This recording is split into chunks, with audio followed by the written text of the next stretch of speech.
Bismillahirrahmanirrahim. Assalamualaikum warahmatullahi wabarakatuh. Perkenalkan, saya Wahyu Dwi Kurniawan, mahasiswa program studi S3 Pendidikan Kejuruan, Sekolah Pasca Sarjana Universitas Negeri Malang. Di sini saya akan memaparkan hasil makalah yang telah saya susun yang berjudul Tantangan Faktor Pendukung dan Penghambat Inovasi Pendidikan Vokasi. Makalah ini disusun untuk memenuhi tugas mata kuliah Manajemen Inovatif dalam Pendidikan Vokasi yang diambil oleh Bapak Dr. Syamsul Hadi, MPD, MED. Konten dalam makalah ini ada 3 poin. Yang pertama yaitu pendahuluan. Di pendahuluan ini ada latar belakang, topik bahasan, dan tujuan. Yang kedua, teks utama. Ini ada 3 poin juga, yaitu tantangan inovasi pendidikan kejuruan. Yang kedua, faktor pendukungnya. Dan yang ketiga yaitu faktor penghambat. Yang ketiga, penutup. Ada 2 poin, yaitu simpulan dan saran. Dalam pendahuluan, latar belakang dari makalah yang saya susun dalam konteks pendidikan vokasi tentunya tidak lepas dari tantangan. Apalagi tantangan ini terkait dengan inovasi. Ini suatu hal yang krusial dan perlu segera ditangani secara efektif. Sebagai institusi pendidikan vokasi yang ada baik di nasional maupun internasional, tentunya mempunyai trik sendiri ataupun tips sendiri dalam mengarungi maupun mempertahankan pendidikan vokasi yang telah dikembangkan. Beberapa hal tentunya ini menjadi suatu hal yang sangat urgent, yaitu terkait dengan perubahan. Perubahan di sini ada beberapa ide-ide inovatif. Ini menjadi satu tantangan tersendiri karena di era yang sekarang ini semuanya sudah serba automation, maka perubahan-perubahan itu harus ditangkap. Selain itu, faktor pendukung dan penghambat inovasi pendidikan ini sangat beragam dan memiliki banyak perbedaan. Nah, di dalam paparan ini nanti akan dijabarkan apa itu faktor pendukung, apa itu faktor penghambat, dan jenisnya sangat beragam. Yang ketiga, memahami dan mengidentifikasi faktor tersebut, yaitu pendukung maupun penghambat, ini menjadi hal yang sangat penting dan menjadi isu krusial dalam pembuatan kebijakan. Di dalam topik bahasan, tentunya sesuai dengan judulnya, yaitu akan mengkaji tentang tantangan faktor pendukung dan penghambat pada inovasi pendidikan vokasi. Dalam tujuan makalah ini ada 3 hal penting yang akan dibahas. Yang pertama yaitu mengidentifikasi tantangan inovasi pendidikan vokasi. Kedua, mengidentifikasi faktor pendukung inovasi pendidikan vokasi. Dan yang ketiga, mengidentifikasi faktor penghambat inovasi pendidikan vokasi. Mari kita bahas satu persatu agar ketiga poin besar ini bisa terjabarkan dengan baik. Di dalam teks utama yang sudah tadi saya singgung di awal, yaitu tentang tantangan inovasi pendidikan vokasi. Tidak bisa kita pungkiri, perkembangan teknologi yang berkembang sangat masif dan cepat. Ini menjadi tantangan tersendiri, tidak hanya di pendidikan inovasi, pendidikan vokasi. Di semua bidang pasti akan menjadi poin penting dan menjadi tantangan bagi semuanya. Bagaimana memanfaatkan teknologi ini agar bisa menjadi suatu supporting yang positif. Tantangan selanjutnya yaitu selama ini kita ketahui kurikulum itu ada yang memang tidak cocok, kurang cocok dengan kebutuhan yang ada di industri. Nah, ini PR bersama, terutama di institusi pendidikan inovasi, pendidikan vokasi. Inovasi-inovasi dibutuhkan. Bagaimana kurikulum itu nanti bisa sejalan dengan keterampilan yang ada di industri. Yang ketiga, ketidakpastian dan resistensi terhadap perubahan. Ini juga menjadi tantangan tersendiri bagi pengembangan inovasi pendidikan vokasi. Karena ke depan pasti terjadi banyak resistensi, dan perubahan-perubahan yang terjadi selama ini harus disiasati dan harus dimitigasi, dan bagaimana cara pengembangannya. Yang keempat, variabilitas kualitas program. Nah, ini yang juga menjadi poin terpenting. Selama ini institusi maupun lembaga pendidikan vokasi ada beberapa yang tidak seragam, dan ini perlu diseragamkan secara nasional yang tertuang di bawah naungan dari Kementerian Pendidikan dan Kebudayaan, pendidikan tinggi. Oleh karena itu, adanya suatu kualitas program yang seragam itu menjadi hal yang penting. Yang kelima, tantangan dalam evaluasi dan akuntabilitas. Evaluasi dan akuntabilitas menjadi hal penting karena suatu program, suatu lembaga, kalau tidak dievaluasi dengan instrumen yang valid dan tidak bisa dijalankan secara akuntabilitas, maka outputnya juga akan kurang baik. Selanjutnya, faktor pendukung inovasi pendidikan vokasi. Ada beberapa yang menjadi bahasan. Yang pertama yaitu faktor ekonomi. Faktor ekonomi ini bisa menjadi suatu pendukung dalam pengembangan inovasi pendidikan vokasi. Banyak di negara-negara Eropa maupun di Amerika, ini faktor ekonomi ini menjadi faktor pendukung. Sebagai contoh, dulu waktu terjadi krisis ekonomi, ini memberikan kesempatan dan bahkan memberikan pendorong perubahan. Strategi apa yang dibutuhkan dalam pendidikan vokasi, sehingga meskipun dalam kondisi yang kurang baik ekonominya, tetapi pendidikannya akan tetap eksis. Selanjutnya yaitu faktor sosial. Faktor sosial ini dianggap pendidikan vokasi ini dianggap sebagai alat untuk meningkatkan keadilan sosial dan inklusi. Keberagaman masyarakat nasional maupun internasional, ini faktor sosial menjadi peranan penting. Karena dengan keberagaman ini harapannya banyak inovasi-inovasi yang nanti tumbuh. Karakter-karakter peserta yang beragam, karakter budaya yang beragam, ini bisa menimbulkan suatu inovasi-inovasi yang pilihan. Selanjutnya faktor teknologi. Nah, faktor teknologi ini penggunaan TIK tidak bisa kita hindari. Justru harus kita manfaatkan sebaik mungkin. Dengan adanya teknologi informasi dan komunikasi, ini bisa memberikan atau menyediakan cara baru untuk bagaimana mengajar, bagaimana siswa lebih intens belajar. Nah, ini poin penting yang sekarang sangat masif digunakan dalam dunia pendidikan vokasi.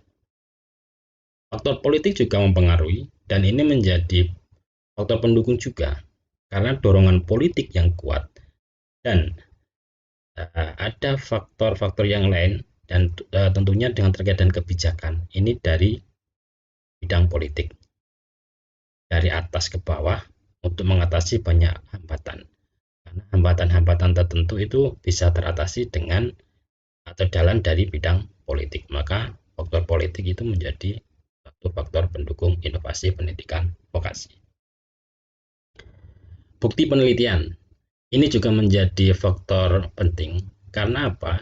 Dengan hasil-hasil penelitian para peneliti yang menunjukkan bahwa adanya inovasi pembelajaran, adanya cara belajar peserta didik yang terbaru, ini akan menguatkan agar pendidikan vokasi ini bisa lebih berkembang.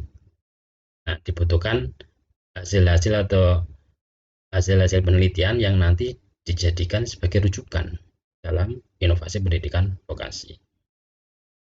Konsensus pemangku kepentingan.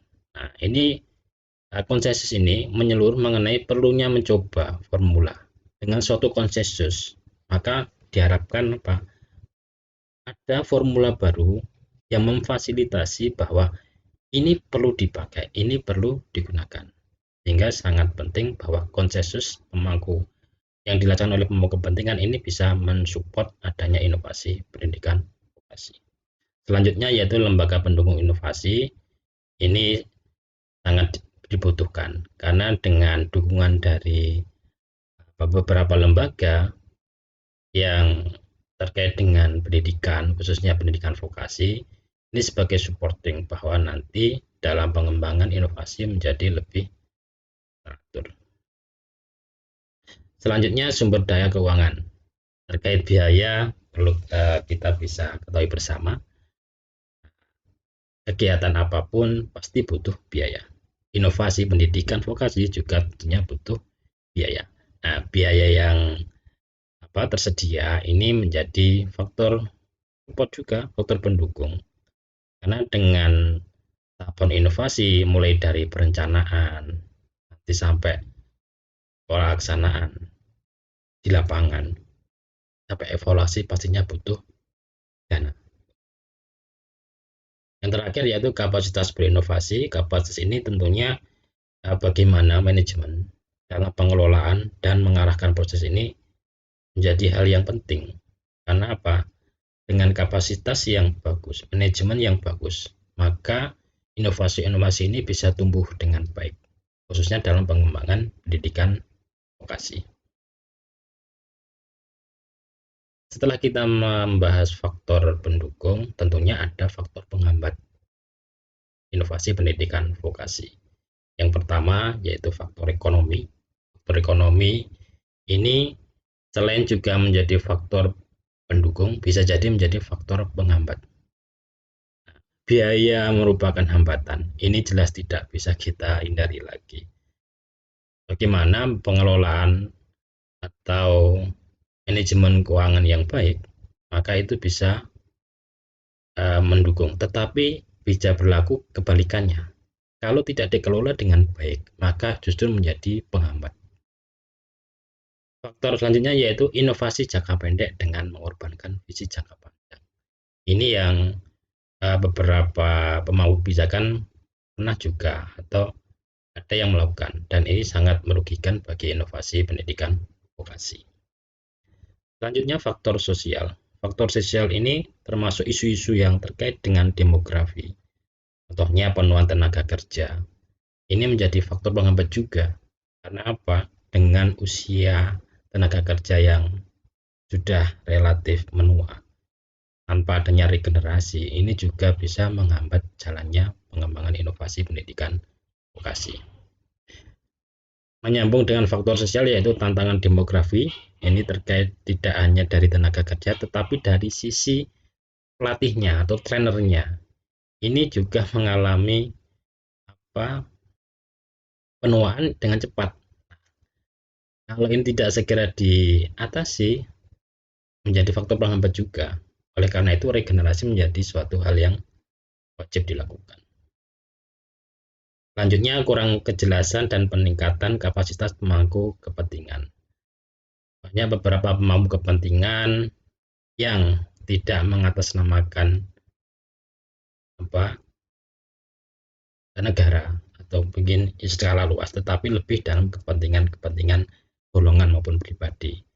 Nah, ini kapasitas-kapasitas ini seharusnya diarahkan sesuai dengan tujuannya, yaitu untuk mengembangkan inovasi. Kalau ini tidak jelas dan kapasitasnya tidak dimaksimalkan, maka bisa menjadi penghambat.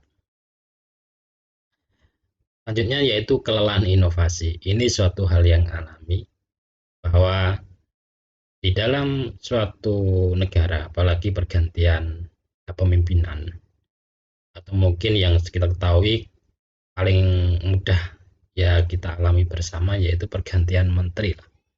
Itu pasti akan berlomba-lomba bagaimana menghasilkan suatu semacam kayak inovasi, jadi kebijakan, kurikulum, perubahan dan sebagainya. Intinya ingin menunjukkan bahwa adanya baru. Nah, tumpang tindihnya ini kadang tidak substansi, sebenarnya sama, tetapi hanya ingin terlihat lebih berbeda, maka dibuatlah hal baru. Faktor politik ini juga menjadi penghambat, karena faktor politik ini yang menghasilkan kebijakan-kebijakan jika pelaksananya tidak sistematis dan saling tumpang tindih yang bertingkat, ini juga sangat menghambat jalannya inovasi pendidikan vokasi. Selanjutnya, tata kelola. Tata kelola ini yang menuju otonomi dan devolusi. Ini kalau tidak dikelola dengan baik, maka juga akan menghambat inovasi pendidikan vokasi. Selanjutnya, tradisi agenda reformasi. Agenda reformasi dari tahun ke tahun sudah digaungkan, tetapi dengan perubahan-perubahan yang terjadi pada pemimpinnya, tentunya ada beberapa kebijakan yang saling bersaing dan bahkan tumpang tindih. Ini yang tidak kita harapkan, karena kalau ini terjadi pasti akan menghambat, ya, menjadi salah satu faktor penghambat inovasi pendidikan vokasi. Terus kurangnya konsensus dalam hal ini, yaitu dalam hal implementasi. Sudah dirancang sistem sebaik mungkin, sudah diisi, tetapi ketika implementasi ternyata terjadi jalan buntu. Selanjutnya, mekanisme akuntabilitas yang membatasi risiko. Ini juga menjadi faktor penghambat. Selanjutnya, kurangnya bukti penelitian dan evaluasi yang konsisten. Bukti-bukti penelitian yang harapannya itu bisa menguatkan, tetapi kalau ini semakin minim, bukti-buktinya lemah dan tidak ada konsistensi, justru bisa menjadi faktor penghambat. Selanjutnya, ada beberapa pemikiran-pemikiran baik pribadi, individu maupun organisasi. Ini juga menjadi penghambat serius dalam inovasi pendidikan vokasi. Di antaranya yaitu ketidakmauan atau ketidakmampuan untuk beradaptasi dengan perubahan. Ada beberapa individu yang tidak mau dengan perubahan, meskipun perubahan itu sebenarnya positif. Nah, sifat-sifat ini yang kekeh pada pendirian yang masih tradisional, itu juga akan bisa menghambat inovasi pendidikan vokasi. Selanjutnya, hanya fokus pada satu isu. Nah, padahal isu di luar itu banyak, tetapi masih terkungkung pada satu isu. Ini juga bisa menghambat inovasi pendidikan vokasi. Kecenderungan yang mengabaikan aspek penting. Biasanya ini lebih condong ke jangka pendek, tidak mementingkan jangka panjang, sehingga apa? Yang justru sudah di planning jauh-jauh itu tidak terlaksana dengan baik karena mengutamakan jangka pendek. Kurang informasi sebagai dasar pengambilan keputusan. Ini juga sangat berbahaya, karena apa? Keputusan itu kan akan dilaksanakan produk dari suatu misalnya di politik. Kalau informasi data-data yang digunakan sebagai pengambil keputusan ini tidak valid atau kurang, maka hasil putusannya bukan bisa jadi apa? Nanti tidak maksimal dan bahkan bisa menjadi bumerang. Ini juga perlu diperhatikan. Ada juga sikap atau pandangan yang seseorang maupun organisasi itu tidak memberi ruang bagi individu yang berpikir secara berbeda. Nah, sebenarnya individu ini positif, tetapi karena nggak suka atau apa, emang sifat dasarnya itu pribadi tersebut tidak memberi toleransi atau apa, sehingga ya sudah, gini aja, jangan membuat argumen yang berbeda yang justru tidak tahu atau mungkin hasilnya seperti apa juga nggak jelas. Nah, pikiran-pikiran ini bisa menghambat inovasi pendidikan vokasi. Tadi hampir sama, yaitu terlalu berfokus pada hasil jangka pendek. Selanjutnya yaitu masih mempertahankan tradisi lama. Nah, tradisi lama yang eranya dulu misalnya 2000-an, awal 2000 dan sekarang 2024, tetapi tidak mau memperbarui, maka di sini menjadi apa? Juga penghambat. Karena apa? Masih menggunakan pola-pola lama. Selanjutnya kebijakan perekrutan yang kaku. Nah, pemangku kebijakan atau mungkin dalam hal ini mau kepentingan yang punya wewenang, jika terlalu kaku, tidak fleksibel, maka apa? Nanti ya hasil yang diperoleh juga tidak bisa diandalkan. Karena apa? Perekrutannya terlalu kaku. Selanjutnya, struktur organisasi tidak transparan. Nah, jika struktur ini tidak transparan, nanti kesulitan bagi mitra yang ingin bekerja sama. Harus kemana nih? Bagian mana yang harus ditemui? Kita punya ide-ide bagus terkait dengan pendidikan vokasi, tapi strukturnya tidak transparan. Ini sangat menghambat inovasi. Selanjutnya, penerapan praktek akuntan korporat yang kaku, akuntansi. Nah, ini juga menjadi hal penting, biasanya terkait dengan pertanggungjawaban keuangan yang sangat-sangat birokrasi yang menyulitkan adanya mitra-mitra untuk bekerja sama, itu juga bisa menghambat jalannya inovasi. Selanjutnya, proses pengambilan keputusan dalam suatu organisasi tidak transparan.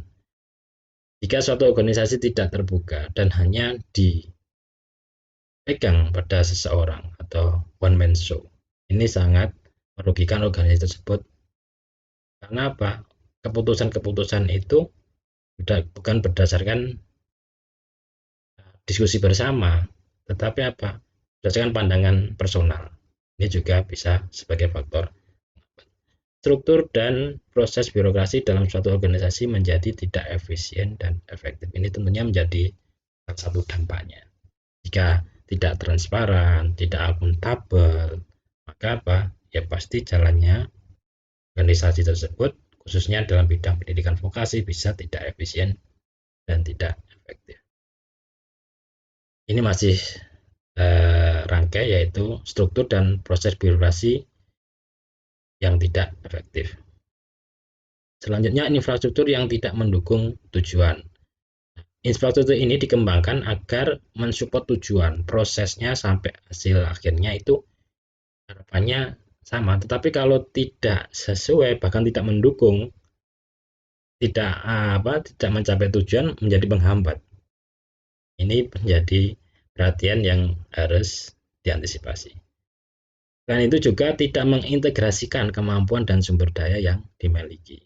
Padahal sumber dayanya sebenarnya mampu, tetapi kalau tidak mampu dikemas atau diintegrasikan dengan baik, maka apa? Ya menjadi penghambat juga. Lanjut, proses pengambilan keputusan dipengaruhi oleh kepentingan politik internal. Ini ambil yang tadi tidak transparan, tapi ini lebih cenderung ke politik internal. Di akhir bahasan, yaitu di poin penutup, saya memberikan simpulan bahwa dalam pengembangan inovasi pendidikan vokasi, inovasi ini menjadi hal yang sangat penting. Karena apa? Untuk memastikan relevansi dan efektivitas program dalam memenuhi kebutuhan pasar tenaga kerja yang terus berkembang.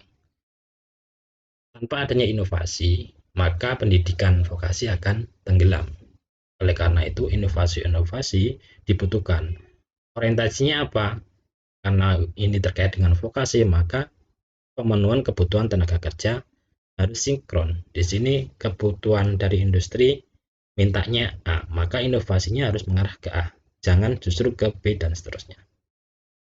Selanjutnya, untuk mendorong inovasi dalam bidang pendidikan vokasi, ini penting untuk mengidentifikasi dan memanfaatkan tantangan serta pendorong. Jadi tantangan dan pendukung tadi itu harus diketahui dan harus dikembangkan dan dimanfaatkan sebaik mungkin. Tetapi jangan lupa sambil mengamati penghambat yang ada. Jadi tidak mengampaikan penghambat. Justru dengan penghambat ini ditutupi dengan pendorong dan tantangan yang positif. Adapun saran yang bisa kami sampaikan, yaitu dalam pengembangan inovasi pendidikan vokasi perlu membangun budaya terbuka terhadap perubahan. Perubahan ini akan terus berjalan. Maka kita perlu tanamkan bahwa dan kita budayakan, dan harus terbuka dan harus menerima adanya perubahan. Asal perubahan itu positif. Terus meningkatkan keterlibatan stakeholder. Stakeholder ini sebagai mitra, maka harus ditingkatkan keterlibatannya dalam proses pendidikan. Selanjutnya, mengoptimalkan sumber daya dengan mencari sumber pendanaan alternatif.